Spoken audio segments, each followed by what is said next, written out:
Hello दोस्तों, एक और नई वीडियो में आप सभी का स्वागत है। दोस्तों आज हम इस वीडियो में आपको साइंस के लघुत्तरीय प्रश्न बताने वाले हैं और जो आज हम आपको लघुत्तरीय प्रश्न बताएंगे वो आपके बोर्ड परीक्षा 2023 में 100% रहेगा। तो अगर आप लोग 10वीं का बोर्ड परीक्षा 2023 में देने वाले हैं तो ये पूरा सब्जेक्टिव क्वेश्चन आप लोग याद कर लीजिएगा। अच्छा रहेगा कि इस सब्जेक्टिव क्वेश्चन को पहले एक बार कॉपी पर लिखिए और उसके बाद से याद करिए। अगर कॉपी पर लिखेंगे तो आपका राइटिंग भी सुधर सकता है और साथ में ये क्वेश्चन एक बार दो बार लिखने से याद भी हो जाएगा, आपको रटने की जरूरत नहीं पड़ेगी। ठीक है, तो चलिए हम स्टार्ट करते हैं। देखिए पहला नंबर आपका क्वेश्चन है, अनवीकरणीय ऊर्जा स्रोत क्या है? कोई दो उदाहरण दे। यानी कि अनवीकरणीय ऊर्जा स्रोत का परिभाषा आपको लिखना है, साथ में इसका दो एग्जाम्पल भी आपको लोग को देना है। ठीक है, तो हम लोग उत्तर में लिखेंगे वैसी ऊर्जा स्रोत जिन्हें खर्च करने के बाद पुनः प्राप्ति नहीं होती है और नवीकरणीय ऊर्जा स्रोत कही जाती है। जैसे के तौर पर मैं आपको बता दूं, कोयला को अगर एक बार आप लोग यूज करेंगे तो फिर दोबारा उसको हम यूज नहीं कर सकते हैं। और ऐसे ही आपका पेट्रोल भी हो गया, अगर पेट्रोल एक बार खर्च हो जाएगा तो दोबारा उसका हम लोग उपयोग नहीं कर सकते हैं। ठीक है, ऐसे ही मतलब इत्यादि ये सभी क्या है, अनवीकरणीय ऊर्जा का स्रोत है। और एग्जाम्पल के तौर पर आपके बोर्ड परीक्षा में ऑब्जेक्टिव में पूछा जाता है कि अनवीकरणीय ऊर्जा का स्रोत कौन है। एक और क्वेश्चन पूछा जाता है हर बार कि कोयला कौन सा अनवीकरणीय स्रोत है, तो कोयला एक अनवीकरणीय स्रोत है, आप लोगों को बता दें, ये ऑब्जेक्टिव में पूछा जाता है। ठीक है, तो इसको अच्छे से लिख लीजिएगा। ठीक है, अब देखिए दूसरा नंबर आपका प्रश्न आता है। दूसरा नंबर प्रश्न है कि उत्तल लेंस और अवतल लेंस में आपको अंतर स्पष्ट करना है। यानी कि उत्तल लेंस और अवतल दोनों में आपको अंतर स्पष्ट करना है। ठीक है, तो कैसे करिएगा? तो सबसे पहले अगर ये प्रश्न पूछेगा ना, तो जैसे यहाँ पर आपको दो भागों में बांट कर दिया है और उत्तल लेंस इधर और अवतल लेंस इधर, वैसे ही आप लोग भी अपने कॉपी में ना जो मतलब कि आपका प्रश्न पत्र मिलेगा और उसके साथ जो कॉपी लिखने को मिलेगा ना आंसर शीट, उसमें ऐसे ही दो भाग में बांट लीजिएगा, एक भाग उत्तल लेंस और दूसरा भाग अवतल लेंस। ठीक है, तो दोनों में अंतर क्या लिखिएगा मैं आपको बता देता हूँ। देखिए पहला में लिखिएगा इसका अपवर्तन सतह उभरा होता है जबकि इसका अपवर्तन सतह धंसा रहता है। ठीक है, तो एक अंतर हो गया। मैं आपको एक बात बताता हूँ, अगर ये प्रश्न आपके बोर्ड परीक्षा में 2 नंबर का आएगा तो दो ही अंतर लिखना, 1 और 2।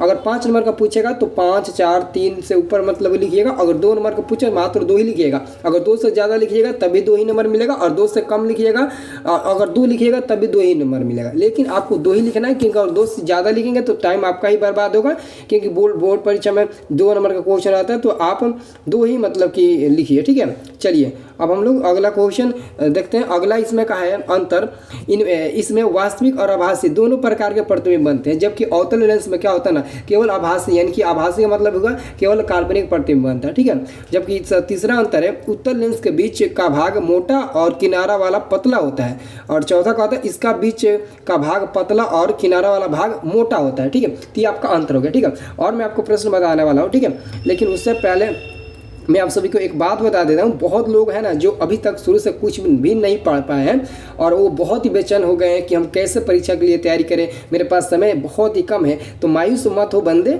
वजूद तेरा छोटा है, तू वो कर सकता है जो किसी ने सोचा नहीं। अगर आपके दिल में है पढ़ने का मन तो आप मात्र ये 3 महीना 2.5 महीना बाकी उतने में अच्छे से मेहनत करिए और बाकी का मैं तो ऑलरेडी संभाल ही लूँगा। तो आप हमारे इस वीडियो को लाइक कर दीजिए, चैनल पर पहली बार आए हैं तो इस चैनल को सब्सक्राइब कर लीजिए ताकि मैं जब भी वीडियो अपलोड करूँ ना तो सबसे पहले आप लोगों के पास पहुंचे। तो ये मतलब कि चैनल आप लोगों के लिए ना अच्छा रहेगा, बोर्ड परीक्षा में अच्छा नंबर दिलाएगा। ठीक, हर साल अच्छा नंबर दिलाता है तो इस बार भी अच्छा नंबर दिलाएगा। ठीक है, तो आप लोग इस चैनल को सब्सक्राइब जरूर करिएगा। ठीक है, अब देखिए तीसरा नंबर प्रश्न आता है कि तीसरा प्रश्न विरंजक चूर्ण क्या है, इसका रासायनिक नाम, सूत्र एवं उपयोग लिखे। मैं आपको बता दूं विरंजक चूर्ण ये आपका केमिस्ट्री का प्रश्न है और ये जब भी पूछेगा तो समझ लीजिए कि कभी 2 नंबर का, देखिए 2 नंबर का पूछेगा तो कैसे पूछेगा, ऐसे में ये प्रश्न 5 नंबर वाला है।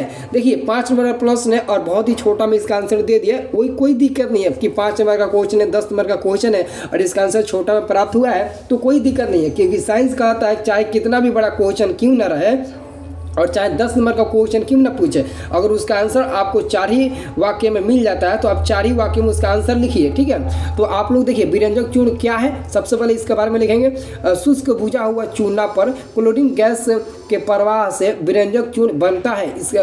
इसका रासायनिक नाम कैल्शियम ऑक्सीक्लोराइड, इसका सूत्र CaOClCl है। ठीक है, इसका मतलब होगा आप ऐसे भी लिख सकते हैं CaOCl2 भी लिख सकते हैं। कैल्शियम ऑक्सीक्लोराइड इसका प्रचलित नाम है। अब इसका उपयोग हम लोग यहाँ पर लिखने वाले हैं। इसका उपयोग देखिए, विरंजक चूर्ण का उपयोग करते हैं। देखिए विरंजक चूर्ण का उपयोग हम लोग का चीज़ में करते हैं, वो यहाँ पर बताया गया है। ठीक है, यहाँ पर देख सकते हैं कागज़ और कपड़ों को विरंजित करने में विरंजक चूर्ण का उपयोग होता है।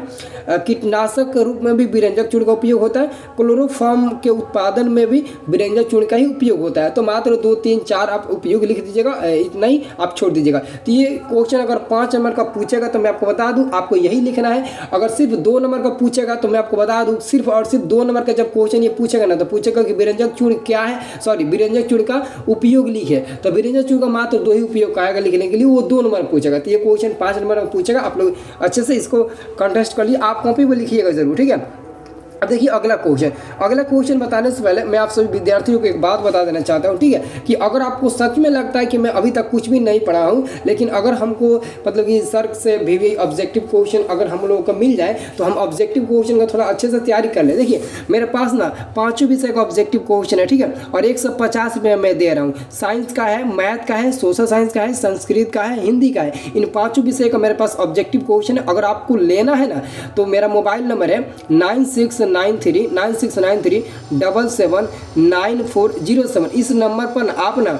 गूगल पे, पेपल या फिर गूगल पे करके आप हमारा ना ये 150 रुपये वाला PDF ले लीजिएगा। उस PDF में ना हम टोटल विषय का इंग्लिश छोड़कर सभी विषय का ऑब्जेक्टिव क्वेश्चन डाल दिए और साथ में ऑब्जेक्टिव का आंसर भी दिए हैं। और जो ऑब्जेक्टिव क्वेश्चन दिए हैं आप मायूस मत होइए, आप अच्छे से याद करिएगा। बोर्ड परीक्षा में पूरा ऑब्जेक्टिव वाला लड़ेगा। ठीक है, बस आप अच्छे से याद करने की कैपेसिटी रखिए। देखिए हम तो दे देंगे, लेकिन अगर आप याद करने की कैपेसिटी नहीं रखेंगे तो क्या होगा, आप हम पर ही मतलब कि एग्जाम लगा दोगे कि सर दिए हैं ये लड़ा नहीं। बट आप याद करोगे तो क्यों नहीं लड़ेगा, बस याद करो, लड़ने की गारंटी हमारी है। ठीक है, अब देखिए 4 नंबर प्रश्न है आपका कि रक्त प्लेटलेट्स की रक्त जमने में क्या भूमिका है। ये बायो का क्वेश्चन बहुत इंपॉर्टेंट है, मात्र ये 2 नंबर का क्वेश्चन पूछेगा। ठीक है, तो देखिए लिखिएगा उत्तर में, ये सबसे छोटे आकार की रक्त कोशिकाएं हैं जिनका व्यास 2 से 3 माइक्रोमीटर का होता है। ये विषाणु या थ्रोम्बोसाइट्स भी कहलाते हैं। ठीक है, ये अस्थिमाज्मा के मेगाकैरियोसाइट द्वारा निर्मित होते हैं।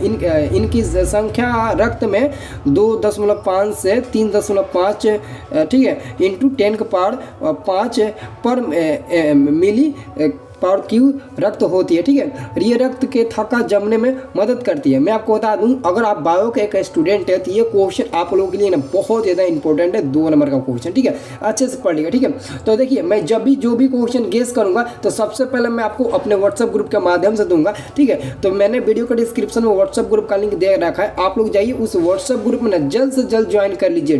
देखिए तो डिस्क्रिप्शन बॉक्स में आपको व्हाट्सएप ग्रुप का लिंक मिलेगा, सभी स्टूडेंट उस लिंक पर क्लिक करके ज्वाइन हो जाइए। जब भी हम क्लास में चलाएंगे ऑनलाइन ना तो आपको सबसे पहले नोटिस वहीं से देंगे। ठीक है, तो जल्दी से जल्दी आप लोग जाने का प्रयास करिए। ठीक है।